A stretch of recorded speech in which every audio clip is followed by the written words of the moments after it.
Hello, everyone. Jose J. Garcia with Garcia Home University here. My guest for this evening, she is a publisher, a podcaster, author, business problem solution developer, a founder at Unstoppable Marketing Solutions. Quite a mouthful. Okay, here we have Cristal Balk. How are you? Hi, Jose. I'm great. Thank you so much for having me on your show today. Absolutely, pleasure of mine having you on here. So, Crystal, we met through the beautiful world of social media. For those that don't know you, tell us about you. Yeah, of course. I've been in the industry in marketing officially with my business 2 years. Um, but in the market, as far as marketing, I started in college.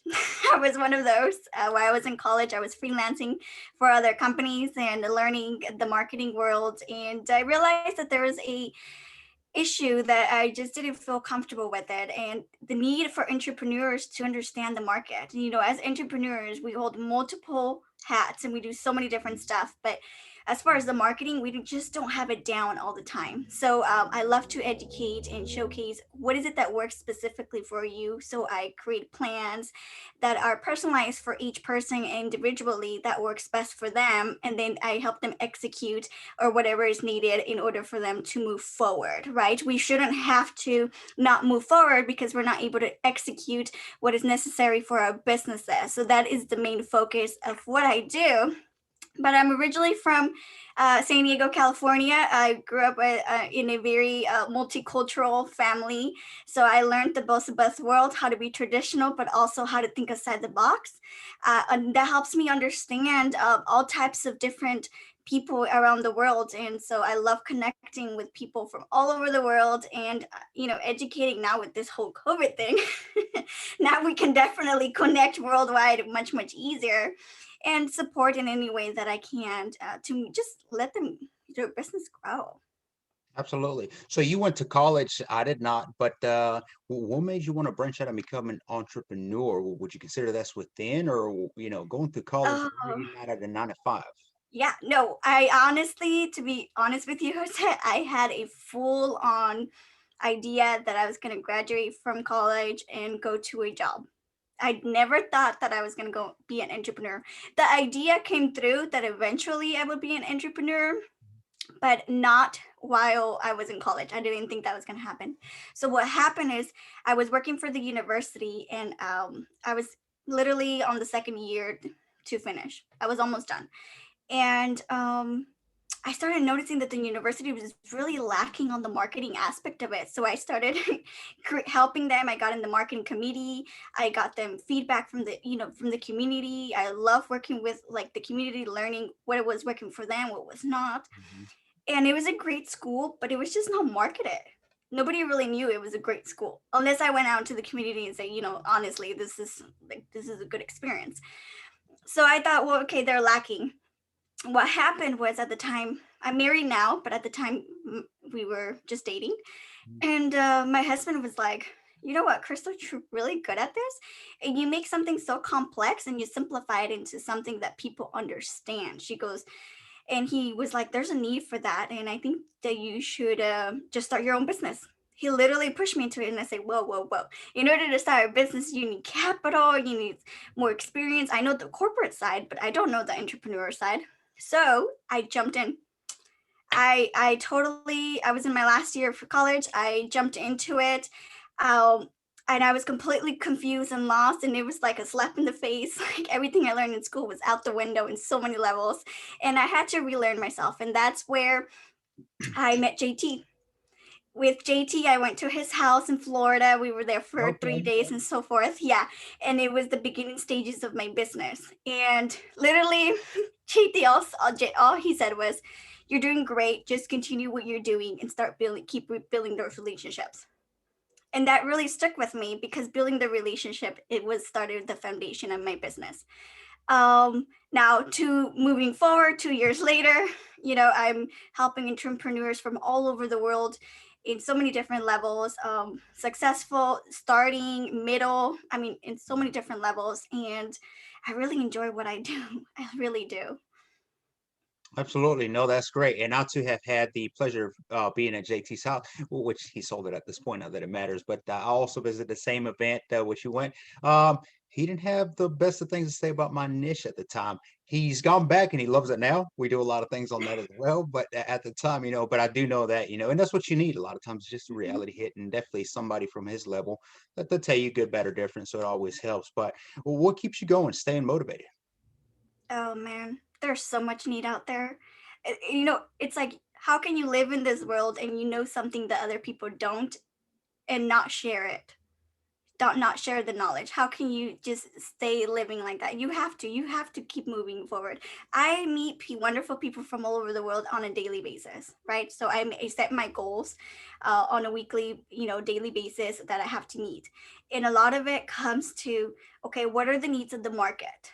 What is it that people are really having issues with, right? The market has shifted completely due to COVID, in so many different levels.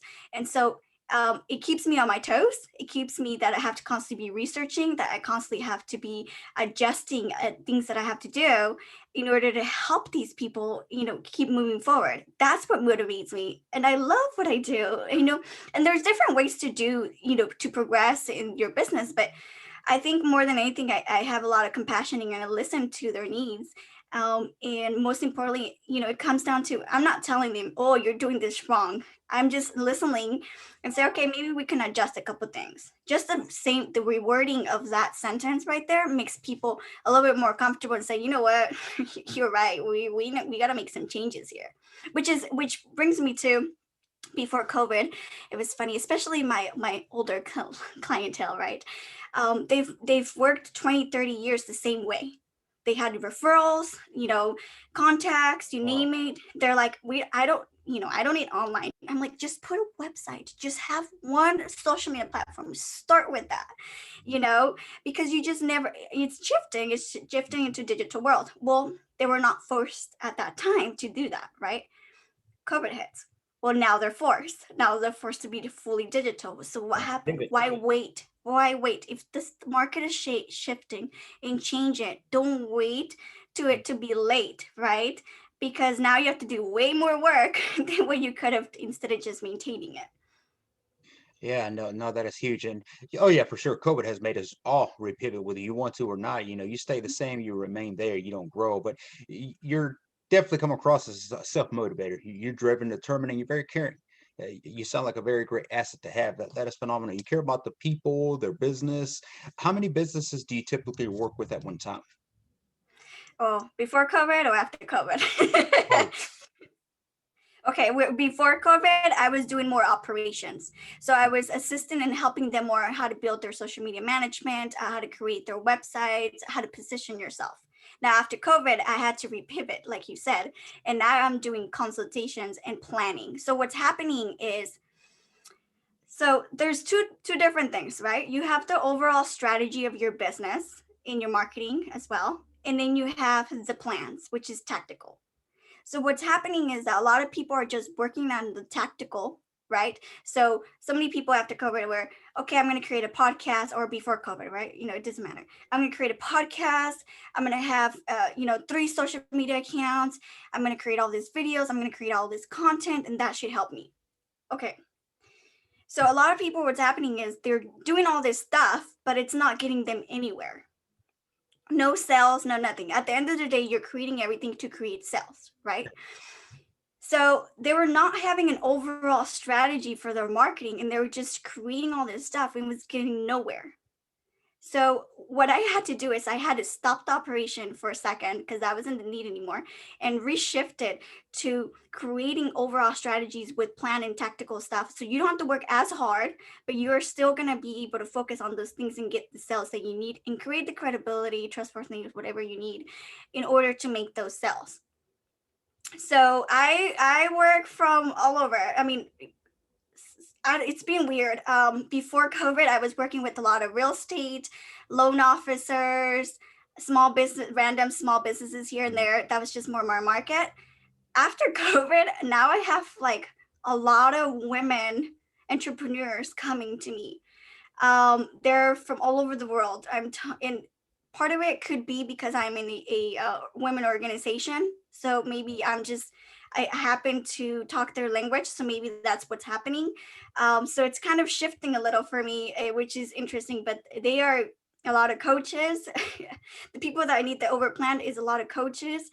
I'm getting also a lot of people in the beauty industry because of all everything that's happening in the world. Um, it's shifting completely for me, so it's very interesting. Interesting. And as we you say that there's more and more women businesses out there. That's Yeah. definitely something that's picking up on.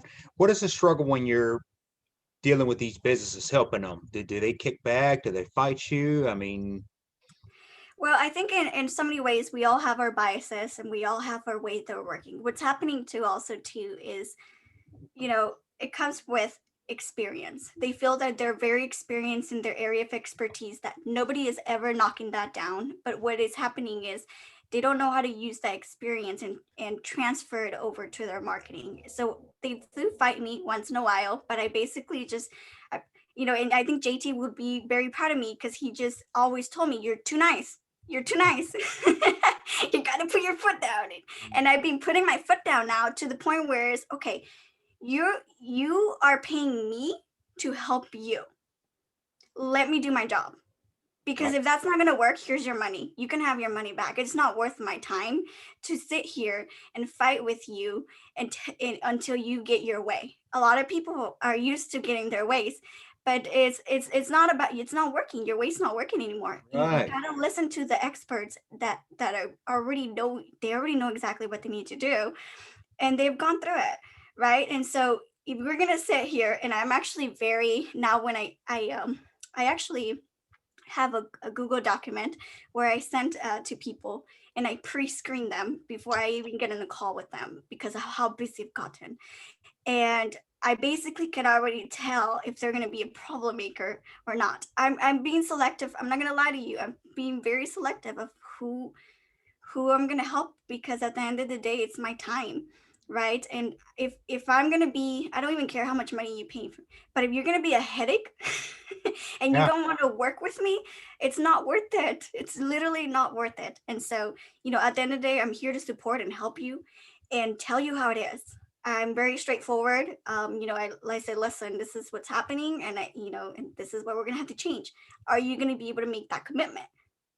And if they say no, okay, that's totally fine. That is, but you're not for me, and I'm Right. not for you, right? Well, if you're wondering, I'll do anything you tell me to do. So just keep that. But what do you say to people who want to get started in business, especially at this time? We're still in COVID, we're on the way out, the future's unknown, but somebody trying to get into business, what would be a suggestion you can give them? I would say do your research.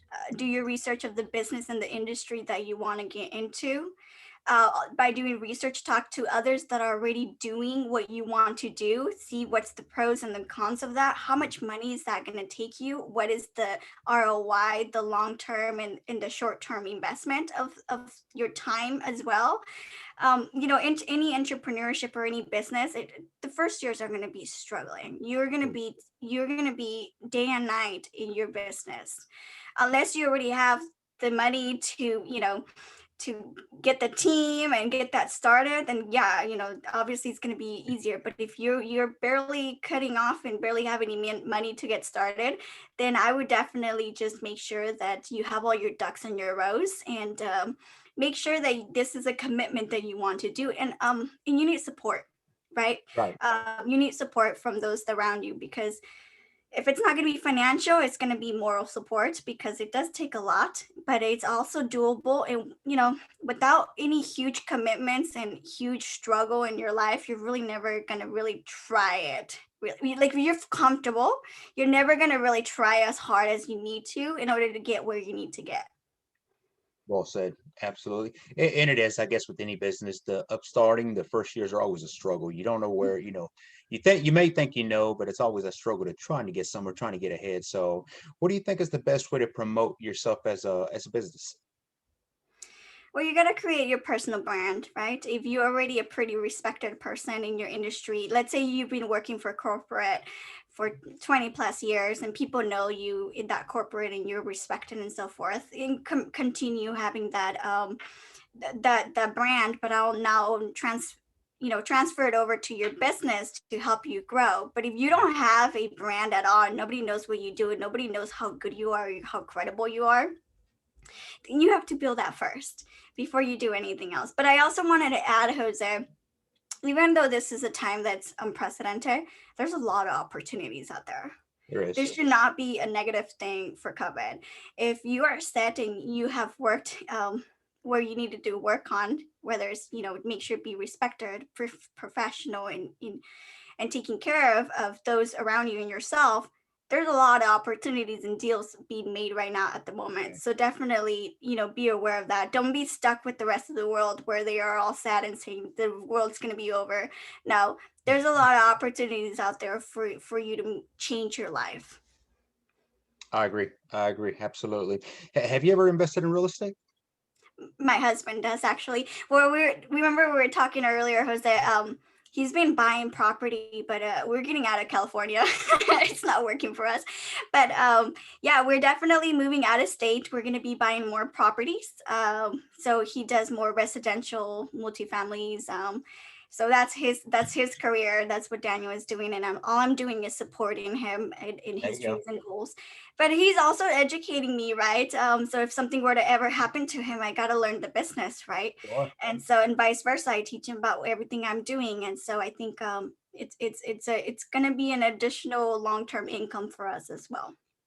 That's awesome. No, the support is huge. So I'm curious, where you headed to leaving California?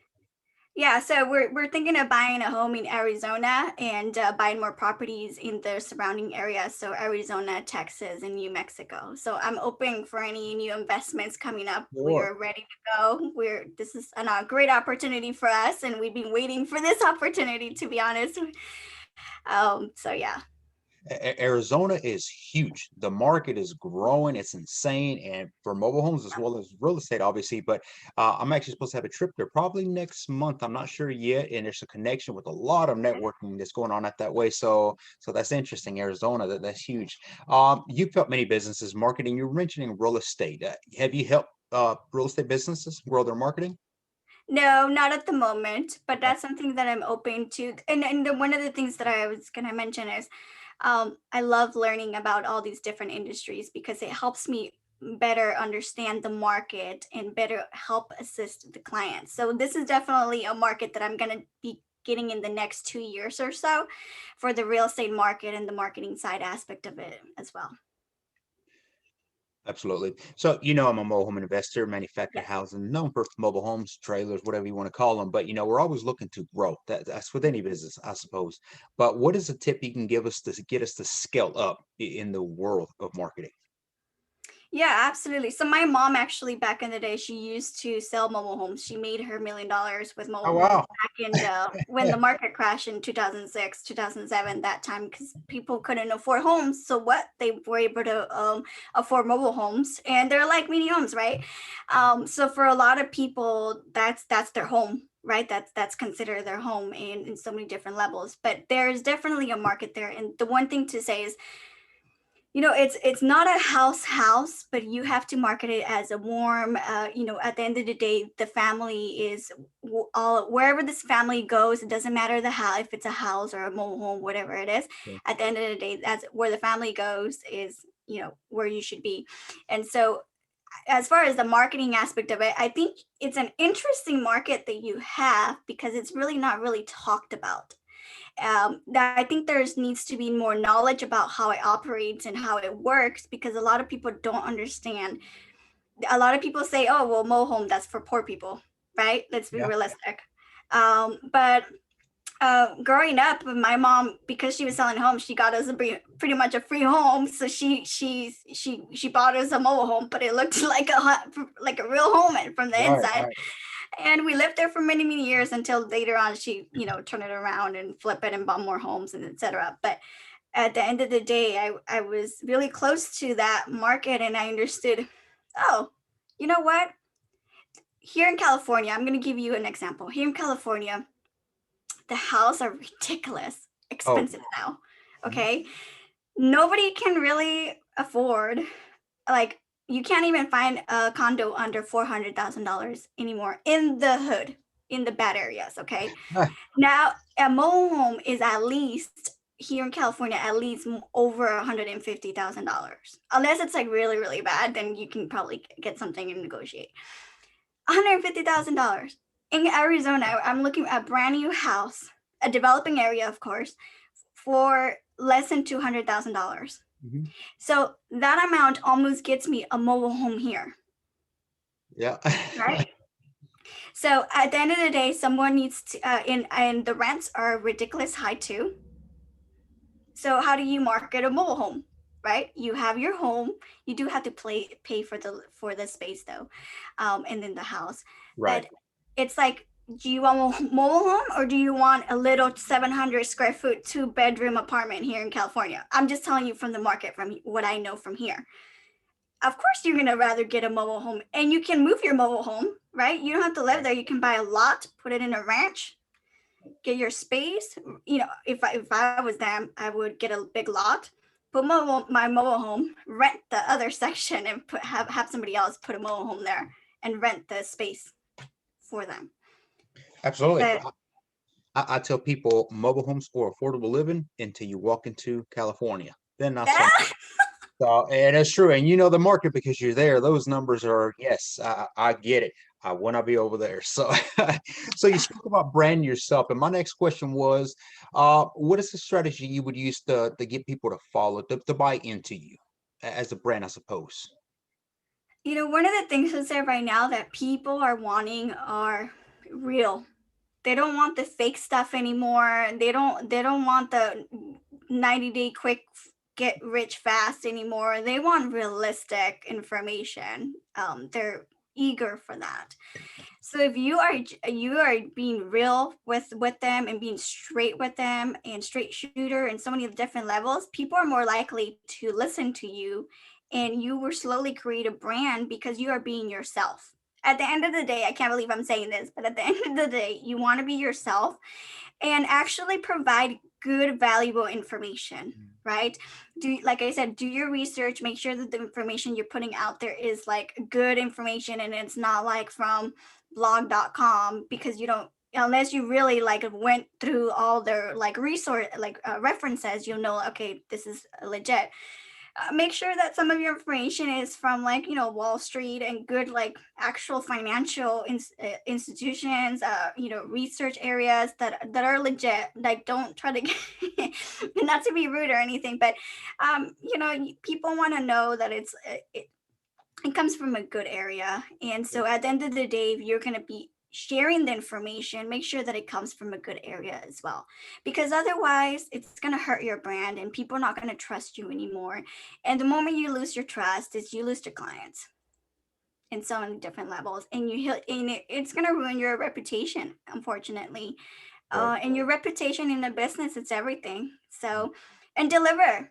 If you say you're going to do XYZ, then deliver. Don't stop until you deliver it, because the moment you can't deliver is the moment that that's going to get back to people.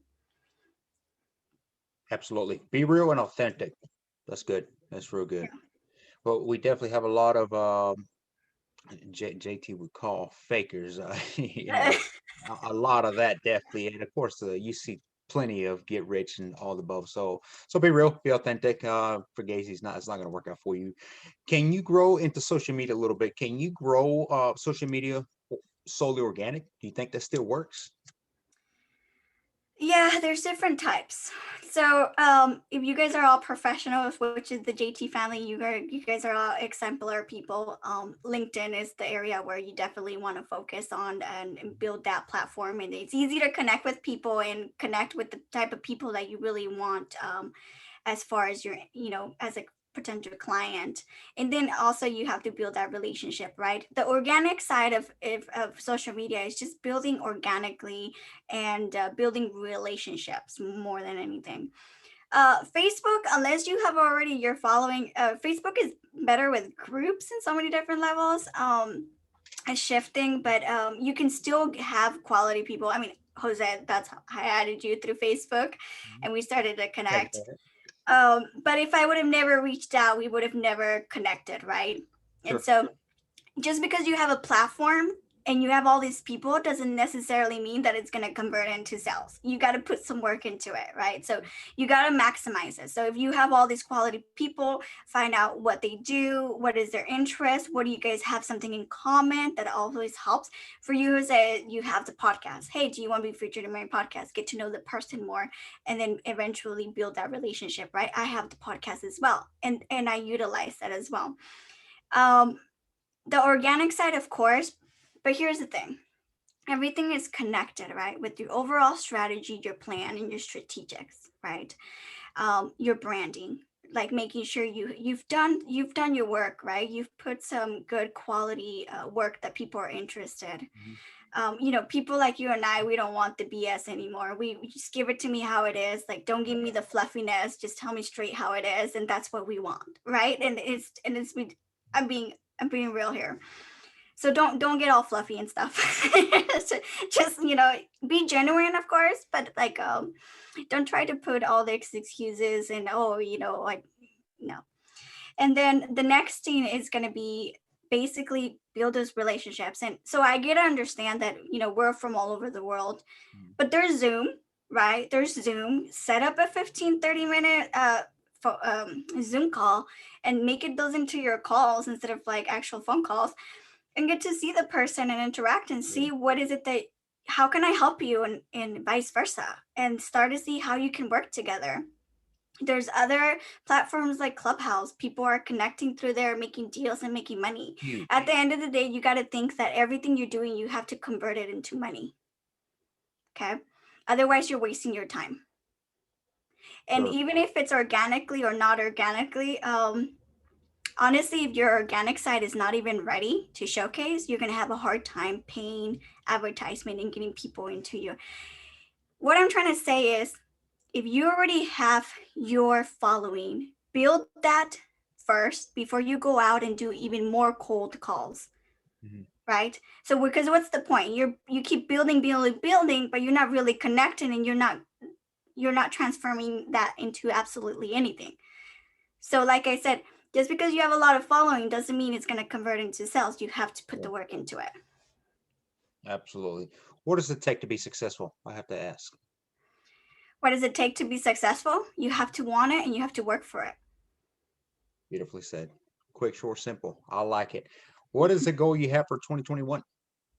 Oh, Jose, my main goal. Oof, I have so much.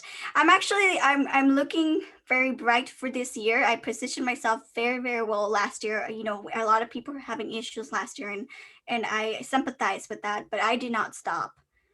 I I did not stop, and I did what I needed to do in order to come to 2021 Mhm.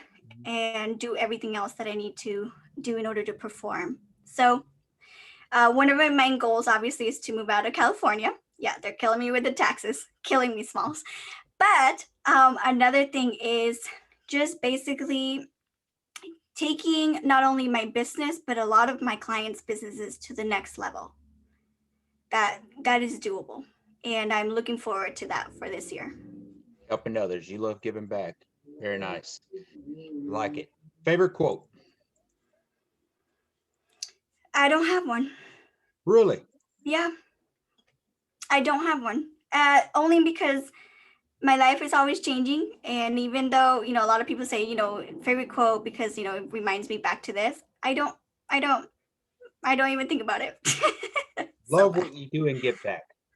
That'll work for you, maybe. Okay, thank you. Absolutely. It has been awesome having you on here. We can definitely keep talking, and we did connect through social media. So, how can other people connect with you? Yeah, absolutely. So I'm in all the social media platforms. I'm in LinkedIn, Facebook, Instagram. You can connect with me on my website, unstoppablemarketingsolutions.com. I'm getting my new branded personal website, so that should be coming out soon. The cristalbalk.com website's coming up soon, and so I'm blasted for that. But yeah, any social media platforms, I'm pretty reachable. if you literally search my name, Cristal Balk, on Google, you can find everywhere where you can contact me. And as usual, I'll always connect the links on these videos. So for any of you tuning in that wants to connect with Crystal, just go and click on that and you'll get a hold of her. Any last encouraging words for those tuning in? Oh, just keep moving forward, but move forward with and be strategic with everything you do. We don't have time to waste. You know, we have work to do, people, and yeah, if something happened with our whole economy, we got to keep moving forward. Well said. Well said. Crystal, thank you for joining us this evening. It has been a pleasure having you here. Thank you, Jose. I appreciate it. Take All right. care. I got one question for you off air, so stay tuned. Let me pause this recording, but thank you.